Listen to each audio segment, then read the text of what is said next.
Hello friends. इस video में हम बात करने वाले हैं कि हम जब फ़्लाइट टिकट बुक कर लेते हैं दोस्तों, या ट्रेन टिकट बुक कर लेते हैं, तो उसका जो अगला प्रोसेस होता है, जो अगला स्टेप होता है, वो क्या क्या होते हैं। इस वीडियो में हम जानेंगे कि आपको जो अगला प्रोसेस क्या क्या होता है। हेलो दोस्तों, इस वीडियो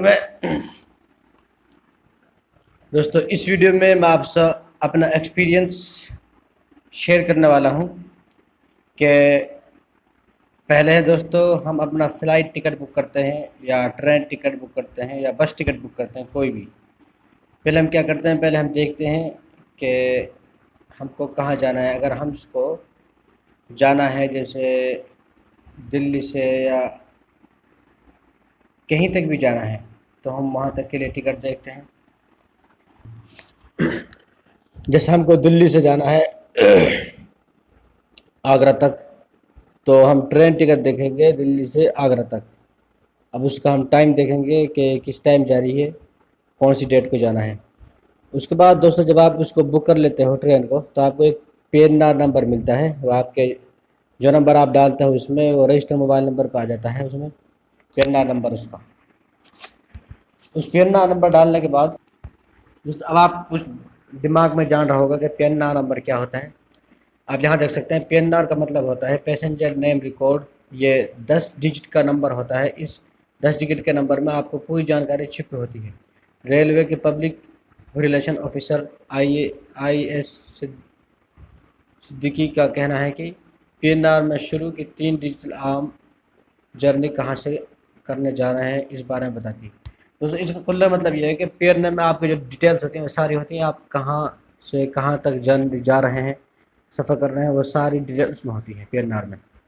तो जब आप जाते हैं, सबसे पहले आपको ये देखना होगा कि आपका बोर्डिंग स्टेशन कौन सा है। मतलब आपकी जो ट्रेन है, आपको उसमें बैठना कहाँ से है उस ट्रेन में। क्योंकि अगर आप उस ट्रेन को ये नहीं पता कि बैठना कहाँ से है, तो आप की ट्रेन मिस हो जाएगी और आप कहीं भी ना जा पाओगे। जैसे आप पलवल से बैठना है, दिल्ली से बैठना है, तो आपको टाइम से पहले वहाँ पहुँच जाना होगा। उसके मतलब चार्ट बनने से टाइम पर।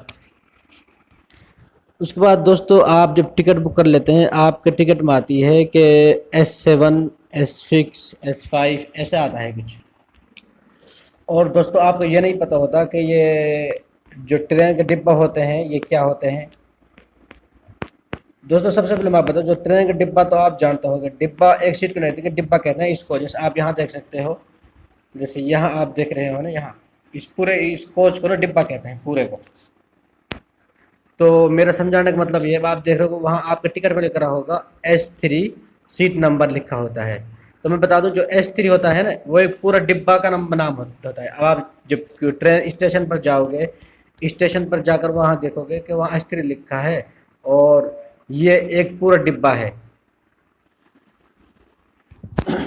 दोस्तों, मतलब ये है कि इस कहने का, जो S3 होता है वो तो कोच होता है, मतलब डिब्बा का नंबर। और जो सीट नंबर होती है वो उसके अंदर होती है। अब आपको उसमें दिखा देगा होगा कि उसमें लोअर बर्थ है, अपर बर्थ है। ये दोस्तों, मैंने अभी आपको बताया था कि S3 कोच के बारे में, लेकिन यहाँ मैं आपको बताऊंगा कि आपके सफ़र करते समय इंडियन रेलवेज़ में कभी न कभी जनरल कोच से तो वास्ता ज़रूर पड़ा होगा। तो यहाँ पर मैं आपको बताऊंगा कि क्या ये सभी लोगों द्वारा एक बोलने जाना वाला यू आर या अनरिजर्व कोच और सेकंड सीटिंग या फिर जनरल कोच, क्या ये लोग द्वारा जो बोलने जाने वाला एक ही है, या इनमें कोई फ़र्क है। दोस्तों, इंडियन रेलवेज़ के में लगे सभी कोच, या शुरू या लास्ट में ये पीली या हरी कोच, जो ये क्रॉस पट्टियाँ बनी होती हैं आपको दिख रही हैं, उन्हें रेलवे का सेकंड क्लास कोच बोला जाता है। और द्वितीय श्रेणी कोच भी हिंदी में बोला जाता है। दोस्तों, इन्हीं कोच को UR कोच भी बोला जाता है, जिसका मतलब होता है अनरिजर्व्ड कोच। क्योंकि इस कोच में किसी भी प्रकार के रिजर्वेशन नहीं किए जाते हैं। यात्रियों को कहीं भी जाना हो, उस ट्रेन का जनरल टिकट लेकर या उस रूट के किसी भी कोच या जनरल क्लास के सेकंड कोच में बैठकर जा सकते हैं। इसीलिए इसी टिकट का नाम जनरल कोच दिया गया है, क्योंकि इस ट्रेन का नाम मतलब इसी डिब्बे का नाम जनरल कोच दिया गया है, क्योंकि यात्री किसी भी जनरल के टिकट लेकर किसी भी ट्रेन में जनरल में बैठकर जा सकता है। मतलब इसीलिए इसको जनरल कोच नाम दिया गया है, क्योंकि यात्री जो आदमी होता है वो किसी भी ट्रेन में जनरल टिकट लेकर उसी रूट में जहाँ जो जाना चाहता है वो जा सकता है किसी भी ट्रेन में। मतलब किसी भी ट्रेन में आप जैसे किसी ट्रेन का टिकट जो फिक्स नहीं होता, जो भी ट्रेन जहाँ तक वो जा रही है आपको वहाँ जाना है तो आप जनरल में बैठकर या सेकंड सीटिंग में बैठकर आप जा सकते हैं। सेकंड सीटिंग में थोड़ा सा फ़र्क होता है, क्योंकि सेकंड सीटिंग है उसमें थोड़ी सीट मिलती है आपको, लेकिन जो जनरल कोच है उसमें कोई सीट नहीं मिलती, उसमें अनरिजर्व कोच होता है, इसलिए उसको यूआर बोलते हैं। और जो होता है कोई जब अगर सीट खाली होती है सेकंड सीटिंग में तो जब आप वहाँ बैठ सकते हो जनरल टिकट से। इसी तरह से अगर देखा जाए तो general class, second class, UR class, Indian coach के सब एक ही कोच होते हैं, लेकिन नाम इसमें अलग अलग है। यहाँ पर second seating class, UR class और जनरल क्लास से अलग है, क्योंकि सेकंड क्लास में सिर्फ चेयर सीटिंग की अरेंजमेंट होती है। इसका आईआरसीटीसी या पीआर काउंटर से रिजर्वेशन किया जाता है, यानी कि इस कोच में वही पैसेंजर बैठ सकते हैं जिसका रिजर्वेशन हो, जैसे कि D1, जैसे D2 इसके डिब्बा होते हैं। अगर ट्रेन खाली जा रही हो तो आप जनरल टिकट लेकर इस कोच में बैठ सकते हैं कुछ दूरी तक, लेकिन पूरी जर्नी अलाउड नहीं होगी। पूरी जर्नी हो सकता है आपको फाइन भी देना पड़े। इस तरह से आप समझ गए होंगे रेलवे का सेकंड क्लास या यूआर क्लास या सेकंड या जनरल क्लास क्या होता है।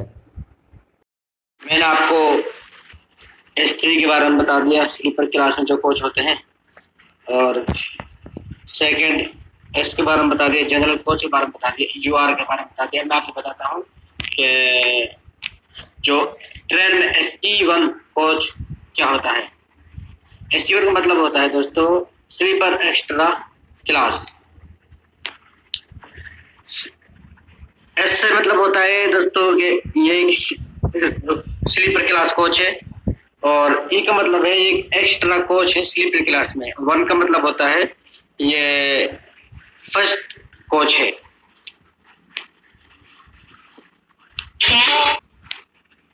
SE1 का मतलब है दोस्तों स्लीपर क्लास का एक्स्ट्रा कोच, सीधे सीधे भाषा में ये है।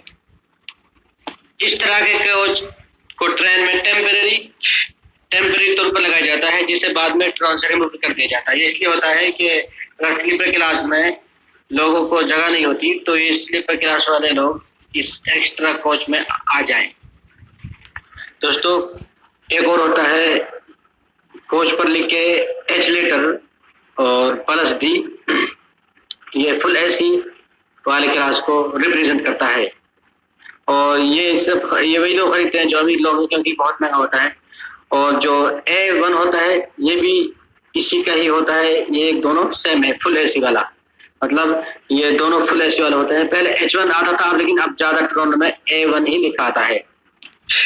तो दोस्तों मतलब ये है कि जो आपको एक और होता है H1, H2, H3। तो H2 का मतलब है AC2 टायर और 3 का मतलब है AC3 टायर। तो इसको डिफरेंट में रिप्रेजेंट किया जाता है। और जो लेटर B है, कभी कभी इसको भी लेटर B को भी AC3 टायर के उसमें रूप में दिखाया जाता है। इसका नंबर होता है कोचेस का B1, B2, B3। इसका मतलब है AC2 tyre, AC first tier, AC3 tyre. मतलब फर्स्ट AC, दूसरा AC, थर्ड AC। मतलब फर्स्ट AC कोच, दूसरा AC कोच, तीसरा AC कोच। दोस्तों लेटर HA ये हाफ AC और हाफ नॉन AC को रिप्रेजेंट करता है। मतलब ये है कि दोस्तों आधा फर्स्ट AC और आधा AC2 क्लास में होता है। जैसे AC first come AC2 tyre. मतलब आधा फर्स्ट क्लास में, आधा दूसरे क्लास में, मतलब दूसरा। और इसका जो नंबर है वो है HA1, HA2, HA3।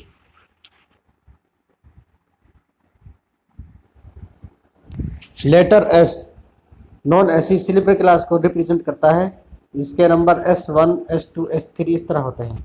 Letter B non AC seating coach को रिप्रेजेंट करते हैं। Letter J1, J2, J3 Garib Rath के एसी चेयर कार को रिप्रेजेंट करते हैं। लेटर G1, G2, G3 गरीब रथ के एसी 3 टायर को रिप्रेजेंट करते हैं।